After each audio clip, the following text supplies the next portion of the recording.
Good morning. Iced matcha Wednesday. Iced matcha latte with oat milk and honey syrup. I'm going to be getting my steps in this afternoon. Because there's 2 meetings in the office. And of course, I got to go get the gas, right? Right. Adults. All adults. You know, the other day, it's been apparent for a while, adults lack accountability and the ability to be corrected. So a lot of times that trickles down to the children. That's another problem with why we have disciplinary issues, because I know for a fact on my contract there has been, unfortunately, a couple of people in the past 6 months that have been let go. And the immediate go-to that a lot of people have, oh, we losing good workers. We don't work with these people in their individual offices. We know them on the contract team, but we don't know exactly what's going on in their offices or how they're performing or what's, meshing. Something is going on. And then when you look sometimes at some of the, if you look back and assess, you assess some things and you're like, really?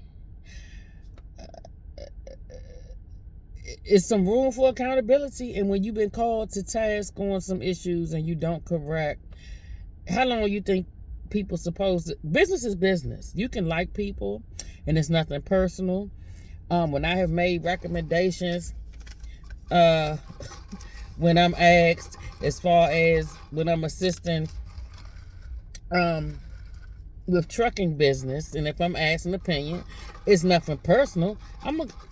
It's business, because the bottom line, like I said before in a video about when I'm looking at resumes and what I'm looking for somebody that's going to be at least problematic for the owner, because that's who I'm looking out for. I'm not there to look out for the employee. I'm there to look out for what's going to be least problematic for him, as much as possible. And hopefully somebody that's not going to be a nuisance or in a fit and has some work ethic. We're running into a lot of adults that act like they don't remember what work ethic is. And I'm saying that because I'm like, if you've been working as long as many people have, like I know I have, but some things that we should know by now about work. A lot of adults now, and I think that was from being home too long, they don't know what it's like to be in an office environment, or they think that the office environment, I don't know what they think it is.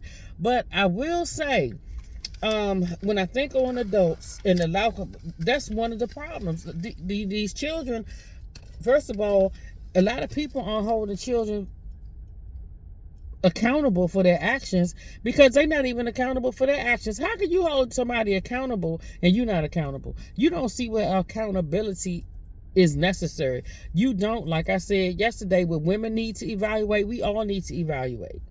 There's a level of blame that has become so high that people think that everything is about somebody else when it's obviously about you. Because let me explain why it might be about you, or why it usually is. When the action is taken against you, it's you. Your actions or something has precipitated or caused. And I know sometimes there are instances where you just, somebody has it out for you and they're going to get you out anyway. But a lot of times we help, or we create the situations and we think that people are supposed to handhold us. When you're hired to do a job, you're hired to do a job. Now, you could be given fair warning, you could be given corrective action, but eventually at some point, you have to take ownership and responsibility. And if you keep not meeting the expectations and going and then creating other situations that make it even more difficult, nobody can handhold you. Even in personal life, though. But one of the verses, because we gonna go in, it's a couple of verses out of Proverbs 19. I love the book of Proverbs. That's one of my favorite books of the Bible. And when you look at it, the statements are simple, but they're very telling, and they're very life guiding. They're good for guidance. Things that we don't have, just like we need to go back and Deuteronomy and see where we supposed to be teaching the children the laws and remembering the things that God has done for us and instilling that in them. Because how do you think that they're going to grow a witness or grow in their knowledge if they're not told? We're supposed to be training these children, but we're allowing them to be trained, or even training them ourselves, with the most incorrect things possible. So Proverbs 19:3. A person's own folly leads to their ruin, yet their hearts rage against the Lord. When I saw that verse, I said, I said that not only do your hearts rage against the Lord because you mad because your own folly has led you to ruin, like when you repeatedly doing things and you know you're not supposed to be in it, and then all of a sudden, something comes up. We have consequences for our actions. You go out here and go off and kick things over and start blowing up and breaking people's windows and glass. You get locked up. That's you being a fool and your folly. But you know what we do when we get caught? Have you ever noticed how when people get caught doing something they end up in this doing, they're upset with the person that caught them, or the person that they actually attacked or did something to? You get mad at the other person because you know you wrong. So this right here, when your own folly leads to your ruin, and then your heart's rage against the Lord. When I think about that, I think about all the people that want to write or make a new gospel. The lady bishop, you already wrong in so many aspects, but now you talking about. She talking about, just like that mess Jamal Bryant was talking about, you need a new gospel. Now she talking about we need a New Testament because the Bible has become problematic. No, the only thing that has become problematic is that you're prideful. You don't want to go by the things in the Bible. See, when something is problematic, when it goes against what you want to do. Something is problematic when it calls out your wrongness, but you want to make your wrong right. So the Bible now is problematic because it talks about male and female. He made them male and female. It talks about discipline, order. It talks about modesty. It talks about inappropriate affections, carnality, and spiritual battles and spiritual awareness. It talks about Jezebel. The Bible talks about everything that we see that we want to make rampant today, which is still sin. But we don't want to call it sin because it feels good to our flesh. So we want to live by the flesh. So now the Bible is problematic. The only parts of the Bible that people want are the parts that say, bless me, Father, or bless me, Lord, enlarge my territory. Bless me, bless me, bless me. Or let me see, I can do all things through Christ that strengthens me. When you fall upon some issue, you want to, the Lord's going to help me. But everything else that precipitates, or even he can have grace and mercy, but how long? He's long suffering, but he's not going to keep on putting up with us. We want, but we don't want to do anything. We don't want to take up our cross and follow him. We don't want to sacrifice anything. We don't want to crucify our flesh. When Christ died, he didn't want to be crucified. He asked for the cup to be taken for him, but if it was the will of his Father, he was going to go through with it because he wanted to please his Father, and he wanted to save his raggedy brothers and sisters in the blood. He wanted to offer them something to be saved by. So instead of us wanting to do our part and make an effort, an attempt to, because we love him, because he first loved us and gave himself for us, instead of us wanting to address some of our follies, we are mad when the light is shined, or we read the Bible. When we actually take the time to read it, we read it, but we don't want to read it for correction or direction. We want to read it for the feel-good parts of the Bible. There's some feel-good parts, but then there's some not-so-feel-good parts because he wants to warn us. When I go back and I read, when my daughter showed me that verse about, if you do not listen to me, I will smear dung. That was God talking. Smear dung on your face. So now, because the Bible points out our follies and tells us where we fall short and what we need to work on, because you will never know what you need to work on if you are not called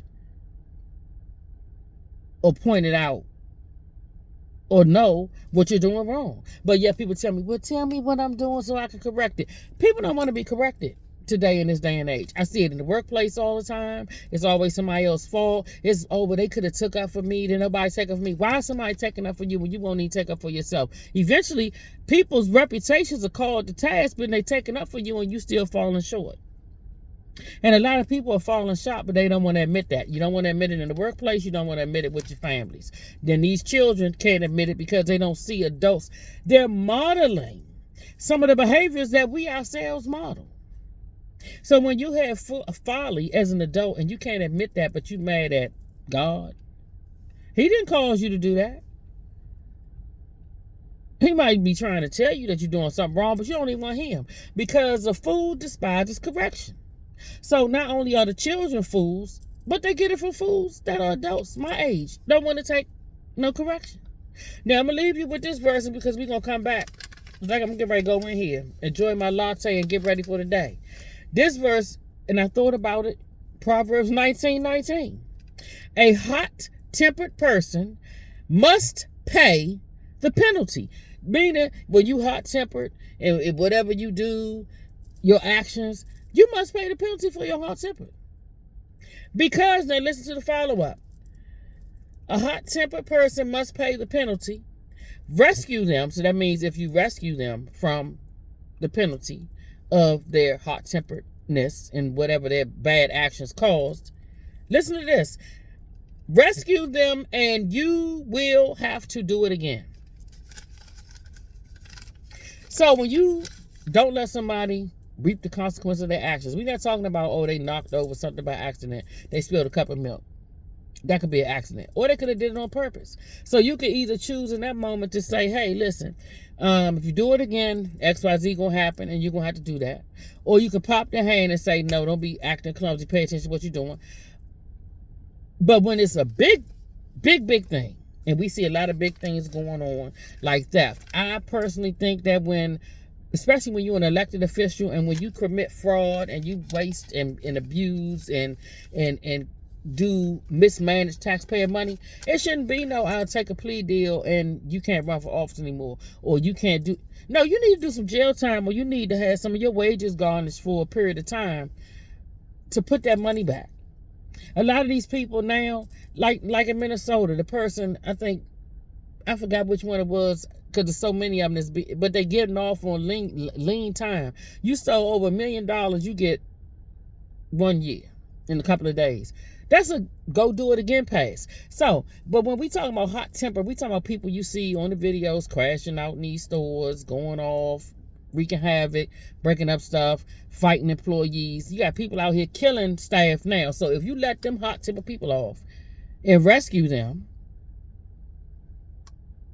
aren't we seeing where you have to do it again? Look at all these prosecutors that have let all these people go that have committed serious offenses, assault and things of that nature, and they've let them go repeatedly. Somebody has rescued them, but then they go out and it has to be done again. But then you finally get to the point where they've actually killed somebody in such a heinous way, or they've done so much you got to lock them up.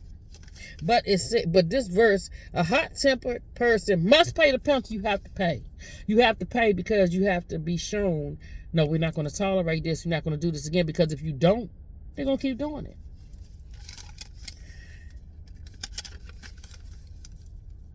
If we stick with the Bible, if we stick with Proverbs, a lot of stuff that we see going on, we have allowed the children, allowed ourselves as adults to keep doing things that we don't have no business doing, creating and wreaking havoc in our own personal lives and on the lives of others, because sometimes a lot of things that we do, it doesn't limit itself to just us, but it impacts others. So bad policies, not just bad behaviors that are allowed at home, but bad policies like lenient penalties or just letting people in and out of jail, or reducing bond, or we take your title, or you can't sit on the bench anymore. The little lawyer, the rainbow lawyer that locked the not lawyer, the judge that I think she handcuffed. She did something to one of the lawyers that was in front of her, basically kidnapped and got a kidnap charge.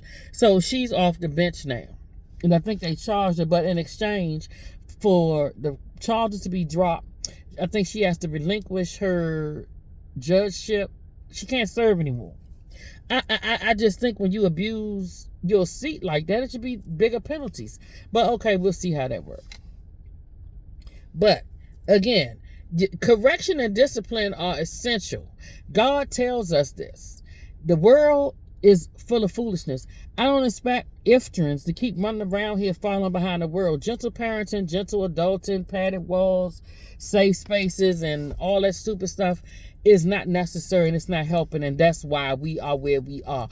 If we stop looking around and looking at the external and start looking internally and biblically at what's going on, we'll see that everything has a root in what God told us. We have created our folly. The folly of us all is leading to the ruin of the children, the ruin of society, and the ruin of decency and order. And now we want to, and then we raging against God for the foolishness that we've done. Out here talking about New Testaments. I made a message in a post and I said, stay away from people like that. She might be a black woman, but that's not no black woman that you listen to. You all need to stop being hung up on identity and start looking at fruit and substance. Things that matter. God ain't tell you to go by that. I hope that people will immediately, especially if you know the word, immediately see something like that and say, oh no. See, we in the hour where you got to say no. That ain't what the Lord said. That ain't what the word said. Not what the world said or because so-and-so said it. No, you can't do that. Think about it. Discipline and folly. Cause, effect. Choice, consequence. That's where we at. Have a good day. Matcha.